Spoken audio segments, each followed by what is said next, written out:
Right, okay, so I have done a number of videos on how to edit in Audacity. However, I missed out quite a key tool, so I've just taken a step back to look at how you trim tracks in Audacity.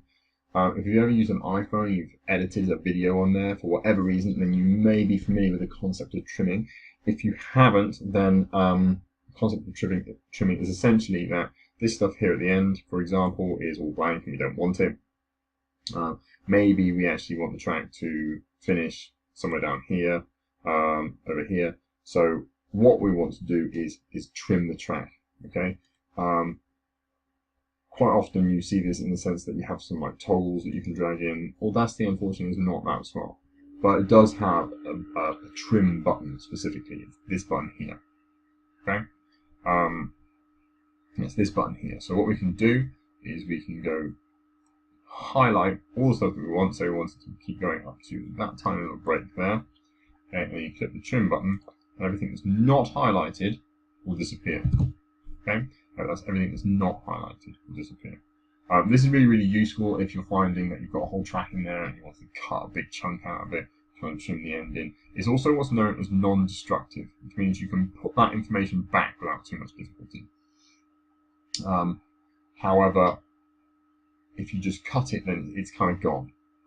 There's a subtle difference, and Audacity doesn't demonstrate it very well, but that is the difference. One is destructive, the other isn't destructive. You'll notice here that there's a button that says Silence Audio, and I haven't used this before. We're going to have a look at it. So what that does is, if you decided that you wanted to keep the whole track in, you didn't want to edit it especially, but you wanted to keep the track in, you could highlight bits that you didn't want to play. For example, there, you can click the silence bit and it just takes it out, it just goes dead silent. Now, if you had another track running down here, you might want to put another piece of audio in there.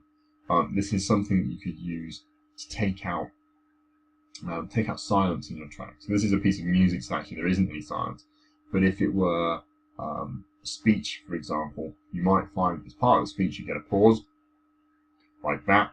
But you will still have like electrical hiss, you'll have some rumble from some of the recording equipment, so on and so forth.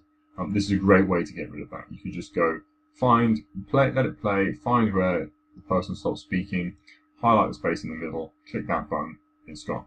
And ultimately it'll sound a lot better if you're quite careful with it.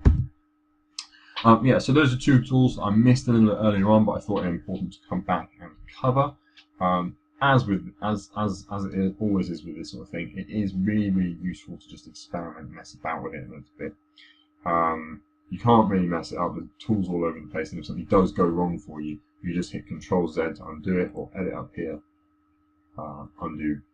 It says undo import, that's the last significant thing I did, but undo whatever, Control-Z will always do for you. Okay, that's it for this video. Thanks very much, and there will be more to follow.